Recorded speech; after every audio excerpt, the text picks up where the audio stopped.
Nagbigay ng mahinahong reaksyon sina Kim Chiu at Paula Avellino kaugnay sa naging issue sa MediaCon ng kanilang sereng The Alibay ang buong katotohanan. Sa naturang press conference, tinanong si Paula tungkol sa real score nila ni Kim at sa gitna ng usapan ay naikukumpara pa siya kay Jericho Rosales na agad namang umani ng sari-saring reaksyon mula sa fans. Ayon kay Paulo, wala siyang sama ng loob sa naturang paghahambing. No hard feelings. Part yan ng industriya, ani ng aktor. Dagdag pa niya, natural lamang daw na maikumpara ang mga artista sa isa't isa lalo na kung pareho silang gumagawa ng mga proyektong romantiko o may matinding chemistry sa kanilang mga leading lady.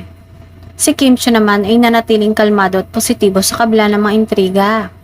Para sa aktres, mas mahalaga raw na maipakita nila ang magandang samahan at professionalism sa trabaho. Focus kami sa project. Mas importante na maganda ang kalalabasan ng serye, saad ni Kim. Hindi naman naiwasan na mag-react ang ilang tagahanga, lalo na ang solid supporters ng tambalang Kim Pao, na tila na-offense sa naging linya ng pagtatanong sa MediaCon. Gayunpaman, kapwa nilinaw ni Kim at Paolo na wala silang nakikitang masama sa tanong at itinuturing nila itong bahagi ng kanilang trabaho bilang mga public figure. Sa huli, ipinakita ng dalawa ang pagiging mature sa pagharap sa issue. Sa halip na palakihin ng kontrobersya, mas pinili nilang ituon ang pansin sa kanilang serye at sa suporta ng kanilang mga tagahanga.